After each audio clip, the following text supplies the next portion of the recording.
Welcome back to the Trevor Theismann Show. Today I'm going to share with you my experiences with a 37-hour fast. Now I have a master's in applied health sciences and nutrition, as well as have worked with hundreds of clients trying to manage their weight and get them in shape. So I've got a big background in all this type of information. I mean, I've done them all. I've recorded intermittent fasting. I've done carnivore diet. I've done protein counting. I've done the macro deal where you match all your macros. You can eat anything you want. I've pretty much experimented with nearly every type of weight management protocol that exists. And I've even counted my calories on everything I consumed in a 3-year window, pretty much never missing a day. So I've got a lot of knowledge up here, a lot of experience. And I had to try some of these new longer-term fasts. And of course, I realize they're not new. They've been around for a long time. Some are called the monk diets. Others are called the 24-hour fast. There's names, just depends on, the marketing or who's trying to make it cool at the time. But to me, it's new because I thought it was quite taboo to ever skip an entire day of eating. And I love experimenting and I love challenging myself with discipline. I feel like the more disciplined you can be, the more clarity you think with, and so on and so forth for a lot of reasons that, it's beside the point. What were my results? I'm sure you are dying to know. Sorry to interrupt, but I just wanted to show my appreciation. Every time you like, subscribe, or even comment on a video, it definitely supports my work, and I just wanted to say thank you. Let's get back to the show. My results were interesting. Remember, I've tracked body fat, calorie count, exercise, calories burned, all of these metrics for nearly a decade, in and out, 3-year window, did them all. So I've got a lot of data that is bouncing around in my brain to know that these results, there's a lot more to them. So take them with a grain of salt. I am bouncing around 212 to 215 previous to the 37-hour fast. I had a body fat ranging about 14 to 15%. Really goes up and down, depends on the water weight, depends on those types of things. Full disclosure, I'm using a high-end Zapper style body fat measurement device. So it zaps you, tells you your body fat percentage, and I utilize that and track it over the years to see whether or not it changes and my norms. So what I actually went from 212 to 215, my range went down to 207 to 208. Now this is kind of interesting because one would say it has to be water weight. And I would agree. I mean, most of the time I would call that a water weight type of loss. But the interesting thing that I found is I'm now 7 days from this window and I still weigh 207 to 208. So that's kind of interesting. I'm going to repeat this process and see if that amount of change continues. And we'll get into in this video what I think has happened and potentially what I'll be testing in the future. Now, the body fat calibers, or the machine, I should say I lost about 0.8% body fat. So that would indicate that it's not water weight. But if you've ever used one of these types of calibers or machines before, you know that if you type in a different weight, it'll give you a different body fat. If you type in a different age, most of the time it'll give you a different body fat. If you're really hydrated, it'll give you a different body fat.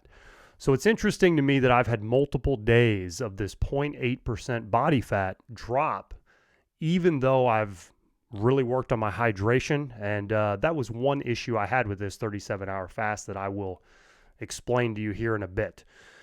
Overall, though, some interesting results. I'm very intrigued, and I found the diet to be relatively easy, to be honest. Now, this is all given the fact that I already eat a pretty low carbohydrate diet and I do a little bit of the intermittent fasting.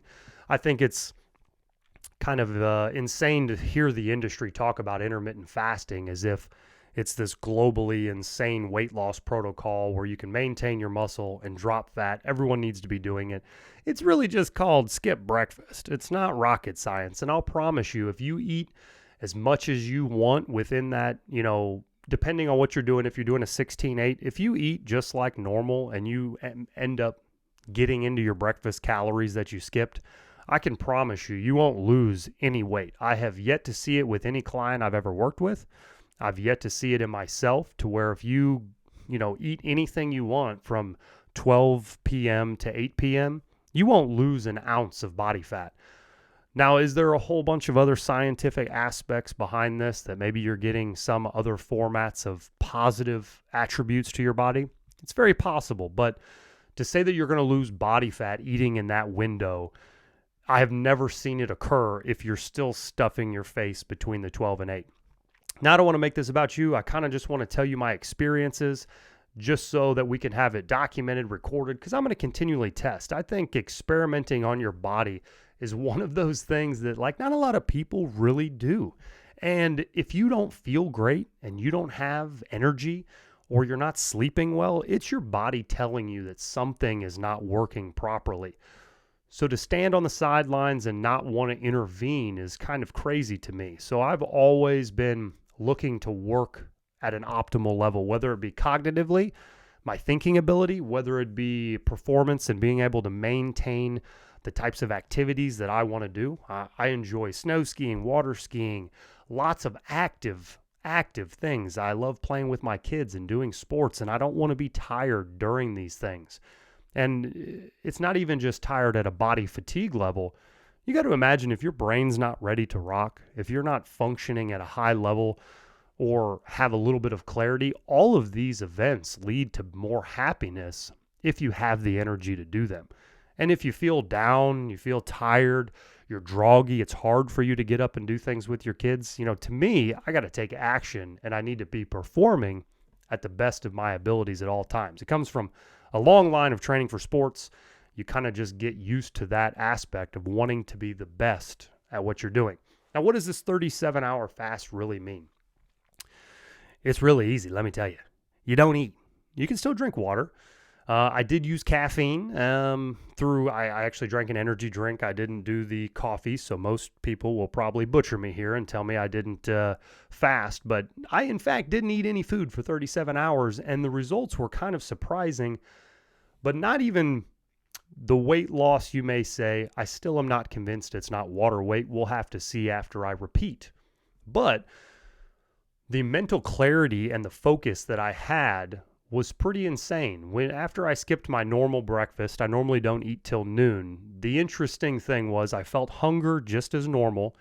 Your ghrelin levels increase. I feel hungry. I'm ready to eat. But what was really odd is when I didn't eat, come 1, 2 o'clock, the hunger passed just as if I had eaten.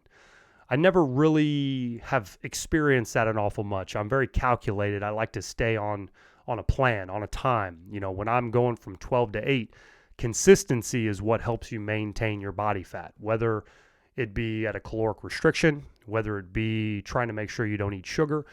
The discipline that you have and the consistency is where you really have gotten where I've gotten most of the results with anybody I've worked with as well. The consistency is key. So when I start eating at noon, I pretty much eat at noon every single day, and then I eat consistently through that window, and then I shut it down at about 8.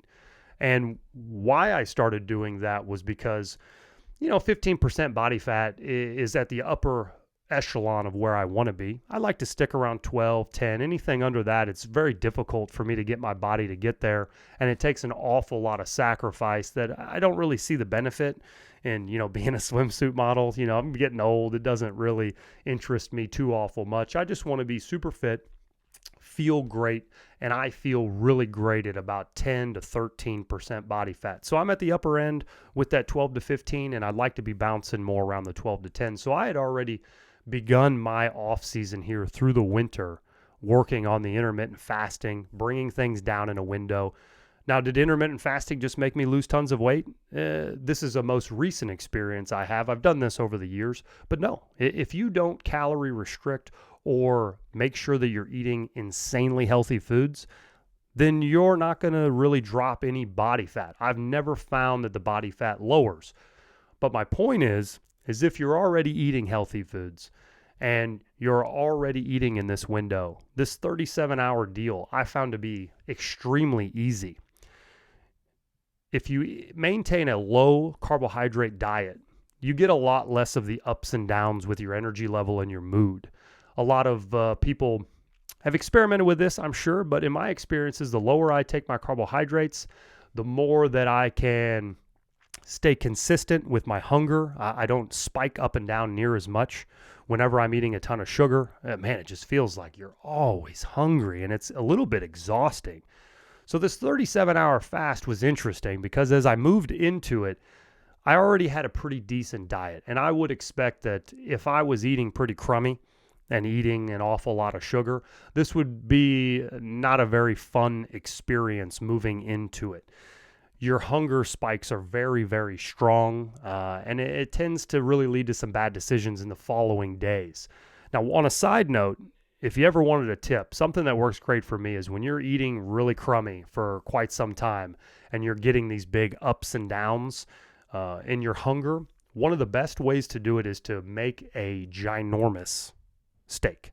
If you eat a really, really big steak one night, it satisfies your hunger tremendously, and then the next day you can kind of start your diet or your calorie restriction that you're going for.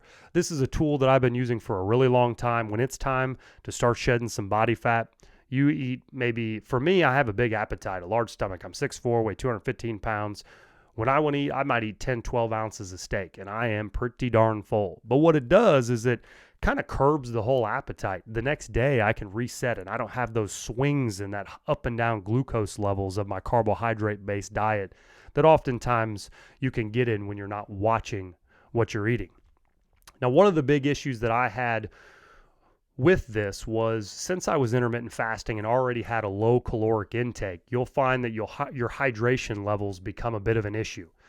I'm not one to just stuff salt on everything like some doctors recommend when you're doing this, adding in these extra minerals. I'm just not really interested in that. I don't really like the taste of salt like that. I get that you have to do it if you're going to do extended periods of this stuff, but I just pretty much started on a whim. I watched a couple videos, had been reading some research on a extended 24 to 36 hour fast, and I just started one day. I decided that I wasn't going to eat that day, and I wasn't having any problems. I wasn't super hungry, so by 3 or 4 o'clock, remember, all I did was skip my lunch. I'm already used to starting at noon. So by skipping the lunch, I kind of moved in towards those dinner hours and just decided I wasn't going to eat. And again, the hunger wasn't too over the top. When I got to the evening hours, I think the biggest issue that I found was, when you're sitting, I cooked dinner for the fam, sat down for dinner. Everyone's looking at my plate, seems to be rather empty. And that's when the question started. So, if you ever tested this, that's one thing that maybe if you were by yourself, it might be a little bit easier because you sure do turn some heads when it's dinner time and you're not eating any food. But I have to say, though, as a feeling of what I felt like, I felt great. I wasn't hungry at all. After you get the idea out of your head that you're not going to be eating that day, it's an interesting thing that happens in your brain. Rather than trying to have this mental dilemma where you're going to throttle the food, right? I need to eat small quantities. I'm trying to shed some fat. That's a bad choice. I can't do that. I shouldn't have that. You have these conversations in your head of your food choices. You know what's really easy? Well, I'm not going to eat today. There's no discussion. If it's just simply don't eat, and you might use different types of, maybe a flavored water here and there. And I know this is probably a dirty version, or there may be some people that, I drink sparkling water all the time. So to drink a sparkling water during dinner, I was just fine with that. My energy levels were fine. I slept fine that night. And the next day, the only reason why I ate again, I was going to shoot for a 36-hour fast. I had never done it before. But what I had found is my hydration became an issue. I normally never cramp. I normally don't have problems with cramping.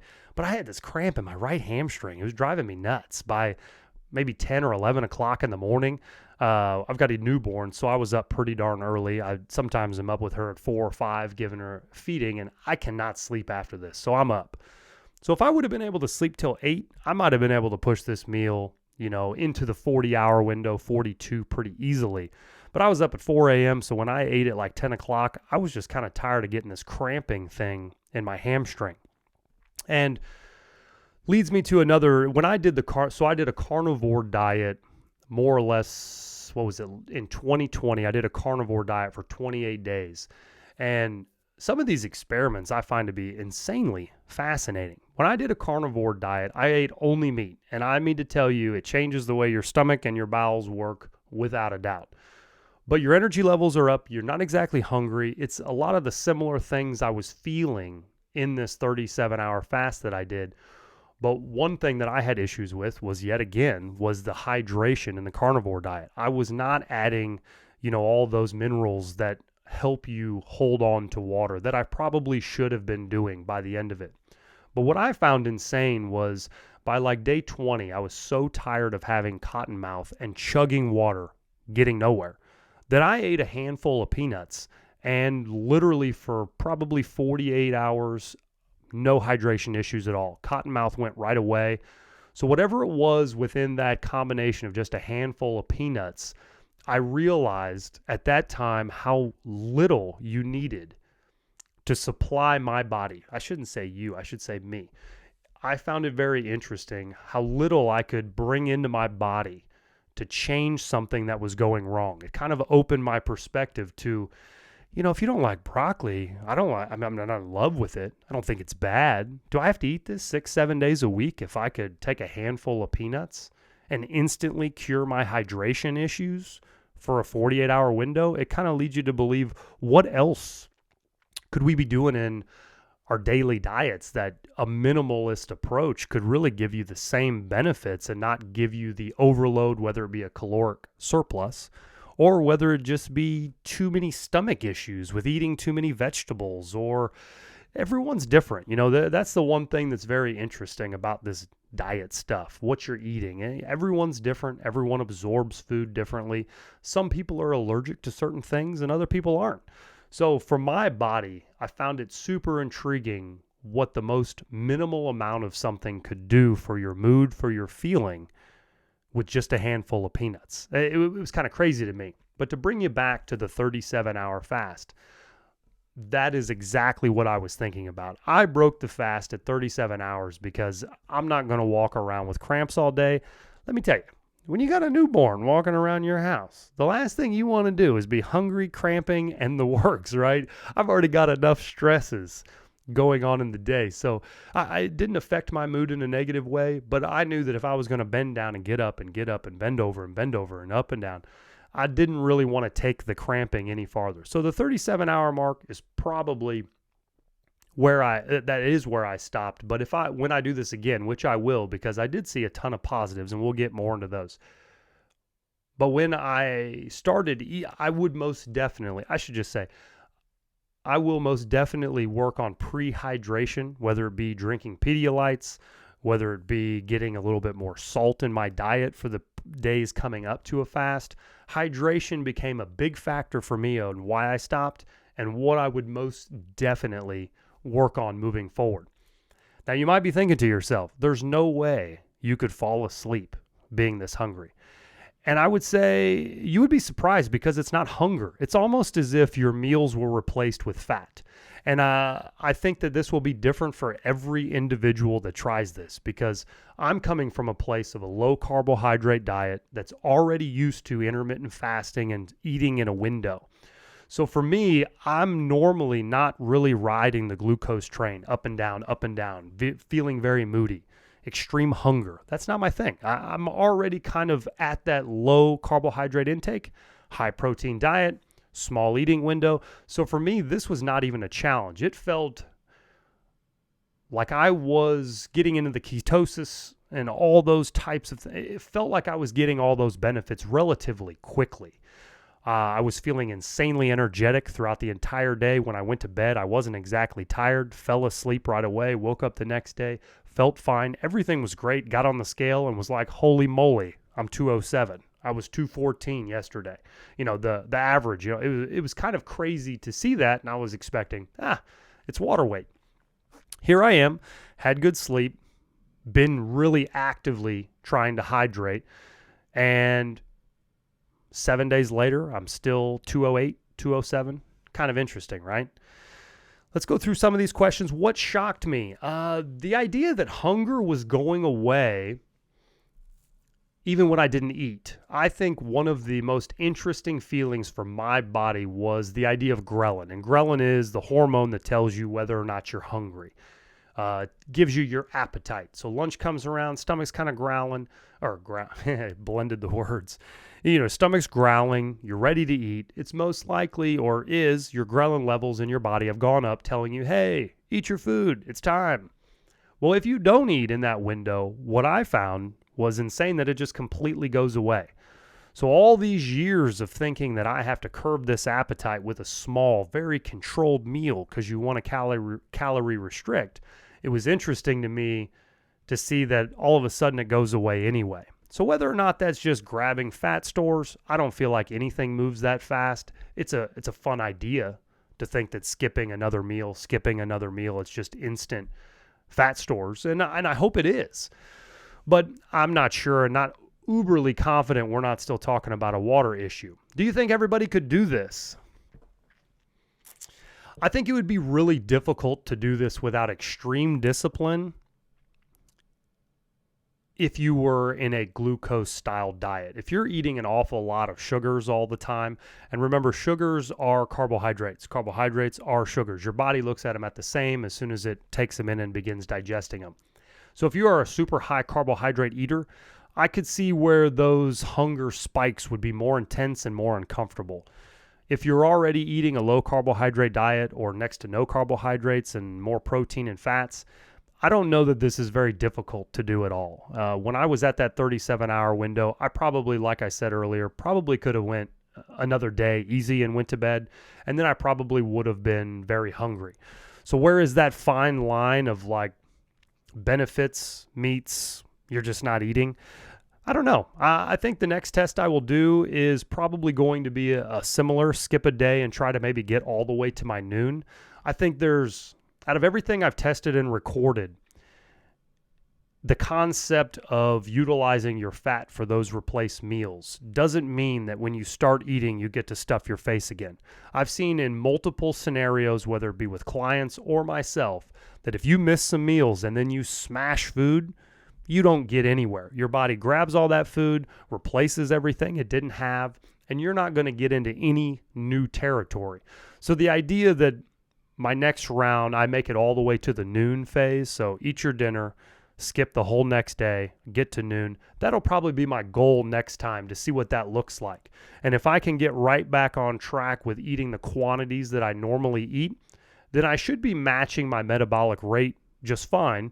And that whole day worth of fasting should be taking out fat. Another benefit that I really found with this is I'm a big eater. I like eating large quantities of food. Thanksgiving, I would probably make the average person want to puke on how much I eat. I love pouring gravy all over everything. Get your turkey piled up as high as you can see it. What a glorious day Thanksgiving is. I like to eat big. So basically, if I don't calorie restrict, intermittent fast, or some technique of maintaining a controlled, disciplined diet, I gain weight really fast. So what I thought was pretty interesting with this is the idea that it shrunk my stomach. Out of all the benefits, I want to test it again because I want to know if this is really what happened. And let me be very specific. I ate dinner, big dinner, was super stuffed. Went to bed, woke up, no eating that entire day. The following day, whatever hour mark that got to 37 hours, I don't remember what it was off the top of my head. When I ate at that time, I was satisfied very quickly. It was as if my stomach had shrunk in that short amount of time. It seems highly unlikely, don't get me wrong. But throughout the day, I was trying to curb this hydration issue that I was having. I was drinking lots of water, but I know, just from my peanut example, I needed to eat some salts and get some minerals in my body. So I drank a Pedialyte, still drinking lots of water, put some salt on some food. I'm not a big fan of that, but I was not going to go down the road of a lot of cramps. So when it came up to dinner, of course, the night before I didn't eat, so I'm not sure my wife would have enjoyed seeing me not eat yet again. So what I did is we went and got some takeout, and we go to this place all the time, and I got barbecue wings, boneless wings. Big fan of them, but I figured lots of salt, fried food, lots of sodium in here. I'm going to get rid of these cramps for sure. That was my reasoning for it. I still didn't want to eat a ton of carbohydrates, but I needed to get a lot of, crummy sodium in my body in a sense so that I could get rid of these cramps immediately. So I order this. Daughter gets what she gets every time. My wife gets what she gets every time. And a standard procedure when I'm not watching what I'm eating, I would eat half of what my wife ate because she's going to just throw it away. My daughter probably leaving some fries over. I would have grabbed all of those things and ate my wings. No problem. The craziest thing about this whole deal is I've had this meal probably 100 times, no exaggeration. And at the end of this meal, I'm getting to a point on like the 7th or 8th wing. It comes with 12. I was so full. I was pushing myself to get from 7 to 8, and I'm like, oh my gosh, I need to eat some more food because I didn't eat yesterday, and I do not want to lower my metabolic rate. I want to make sure that I'm getting in my calories today so that I can truly test this variable. I got rid of a day of eating. What does it look like if I can still get my caloric intake in the next day? Did I truly lose 0.8% body fat? Did I truly lose 5 pounds? Water, not just body fat, maybe a little bit of muscle. You know how the game works. So I needed to be able to get all my calories in. I mean, to tell you, I put 3 of them in a baggie and couldn't even eat them. And that has never happened. If I order a meal, I'm eating all of my meal, and I'm eating probably everyone else's meal on any leftovers they have. So the idea that it shrunk my stomach in this short window is something that I'm most definitely going to be actively testing, because if that is actually what happens for me, I have a large appetite and can eat a lot of food. So it can become a big issue for me to go out and always, I have this mental dilemma, always. If you want to stay in a healthy weight range, then I always have to throttle what my body naturally wants. I want to stuff my face. I want to be very full at the end of each day. So the idea that using this technique may actually shrink my stomach, and it, full disclosure, it was like this for 2 or 3 days. I fasted on the Friday, and I probably didn't have a full appetite of able to smash food into my body until almost Tuesday or Wednesday of the following week. So for several days, it was a smaller stomach. I will be testing this in the future because I think this is an insanely powerful tool for a big eater. If you are able to eat as much food as I am, it probably sounds like I'm exaggerating. I'm just a bit of a glutton. If you want to order pizza, I'm going to eat way too much pizza if we're eating pizza. I'm going to do it the right way. You know what I mean? I'm going to be very stuffed, and I'm sure a lot of you guys can relate. You overeat sometimes. It is what it is. But if you could utilize this technique once a week, once every other week, and I can almost throttle my insanely large appetite by shrinking my stomach for obviously the fast day, but then add that to a 3 or 4 day follow-up, that would be a really powerful tool to control the amount of food that you can eat. Now, I wouldn't say it's the same as like a gastro, stomach surgery deal where they shrink your stomach manually, but feeling full is what I'm after. I'm not really worried about if it took me 3,000 calories to feel full. If I can feel full at 2,000 calories, I just want to feel full. It makes me feel satisfied. So that is to me, that was maybe the biggest benefit out of the entire thing. This leads you up to better eating for several days after. I was not at all craving sugary foods, which was also a very interesting aspect behind this whole deal too. If you're interested at all in fasting, YouTube's always been a powerful tool. Over the past couple years, you're getting more and more doctors and highly qualified individuals to talk about this kind of stuff. And I want to give you a couple of people that you could go listen to some more stuff and get a little bit in-depth technical. I just want to give you my experiences, and I may, over the course of a year of testing this, I might have a whole protocol for you that I think is really effective. But anyhow, you should take a listen to Peter Attia, MD, and that's his last name is Attia. He's got a lot of great content. He's been on the Rogan show a couple times as well. Super knowledgeable guy, very articulate. Another fun one is does a lot of work in the diabetes world that I've enjoyed listening to some of his concepts, Dr. Jason Fung. And he's interesting because he has actually kind of turned the tides on type 2 diabetic patients. taking the people that are insulin dependent, changing the way that their diet functions, and actually curing these people of diabetes as long as they kind of stick to the protocol at which he's suggesting. Very interesting stuff, a little bit cutting edge. He's a good listen. And then, I think that'd wrap it up with that.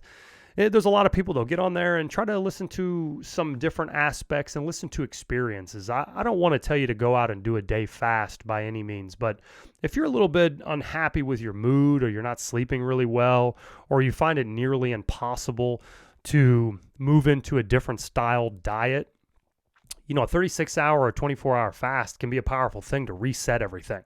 What I found was interesting was the stomach shrinking issue, but just the full appetite. It's almost as if you come out of it even keel. All your hormones equaled out. There's no spikes. You're not up and down. It's very, very subtle. Everything seems to be you're making a decision rather than an impulse, which was very, very cool. I think in the future, I will be testing this.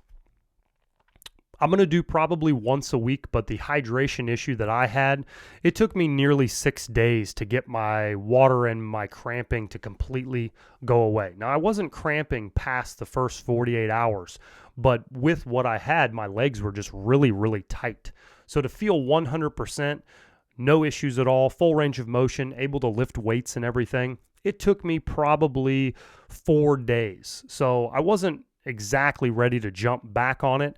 I was going to do another fast. I was going to fast, go on, and fast again, but I found as though the hydration was a problem. So for me, I will probably be doing this once every 2 weeks, and I will let you know the results, but it's kind of interesting. It's a fun deal to check out, and here's some of my theories or what I think is a fun thing to test.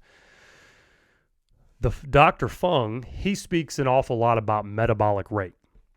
And when I was training tons and tons of clients on a weight loss protocol workout program, we would meet 3 days a week and we would be recording everything. I would advise the clients to download some kind of an app, MyFitnessPal, or Lose It, and they would track everything they were eating. And when you do this format, basically you're calorie restricting and you're taking out that chunk of body weight daily to see if you can lose some weight. 500 calories in a 7-day window is a pound of body fat. So every single day, that style fat loss mechanism is basically going to utilize your metabolic rate, adding exercise to it, and that difference is going to give you the amount of fat that you can lose. Now, it doesn't matter what happens over the course of 6 or 7 months, it seems as though this process slows down. And it seems as though if you want to continually getting results, you either exercise more or you have to be even more disciplined with less mistakes or lower your caloric intake even more. Now, I have been able to push through that in many occasions and just lower the caloric intake and get the weight to where you want it to be. It takes extreme discipline, but it can be done. But what this fasting mechanism that Dr. Fung suggests is kind of interesting, because if you can do a fast, technically speaking, my caloric or my metabolic burn is about 3,200 calories a day. It's near a pound of body fat. So when I skipped an entire day of eating, my results would generally match up exactly to what I should have lost. 0.8% body fat is generally pretty darn close to 3,500 calories. My metabolic burn is 3,200. I did not work out that day. It's nearly a pound of fat, right? So 0.8% down, it's kind of right there in that window. We're kind of talking the same language, at least, a little bit of parallels. I'm not saying that that is for sure the results. I will have to rinse and repeat to make me believe that that's actually what happened. But I'm only suggesting that the implications would be quite interesting, that if you could literally skip a day of eating and then continually eat at your metabolic burn for the rest of the week, get rid of all those hunger cravings, quit having all those arguments in your head of trying to stay in a calorie restricted diet, being hungry on a Tuesday and eat like a bird, and then Wednesday, like, man, I just want to eat. What if you could eliminate all that just by simply fasting a day? You've now basically established, And what I mean, if you've never calorie counted before, you count every single calorie, you take the serving size available, you find out literally how many calories you consumed. Now, it's very wishy-washy because there's an awful lot of stuff in your body that you're working on hormones. You do too much, adrenaline kicks in. You don't eat enough, you're all of a sudden more catabolic. There's a lot of crazy things that happen in your body that's insanely difficult to match up all these variables to know exactly what's going on. That's the problem with calorie counting. But the general thought on calorie counting is you cut out 500 calories every single day. Your metabolic remains the same. Your metabolic rate remains the same. So say you're eating 3,000 calories a day, you're then going to eat 2,500 calories a day. You've got a 500 calorie deficit. That adds up to be your pound by the end of the week. That is the general name of the game with caloric intake and calorie counting. But if we're not taking into consideration all the insulin releases through all those different small, tiny meals that you're taking in, maybe the quality of food can't exactly be that way because you have to eat so often to maintain that smaller meal set throughout the week, or just the simple fact that you feel hungry all the time because you're eating a 500 calorie deficit. That's the biggest thing that I will be testing. Thanks a lot for listening to the show today. I'd really appreciate if you'd like the video, if you found value in it, and subscribe to the channel, clicking that notification bell so you also receive notifications for future videos that could help you out as well. If you have any questions about the content, leave a comment below and I'll be sure to interact with you as quickly as possible there. I've created a website called kbandstraining.com in 2010. We've been around for a long time with high quality resistance bands and durable equipment. I also have provided nearly 1,100 drills and videos for fitness training and athlete performance for youth athletes. So support my work. If you enjoy the content and you'd like me to continue doing what I'm doing, I would love the support. Thanks a lot for listening.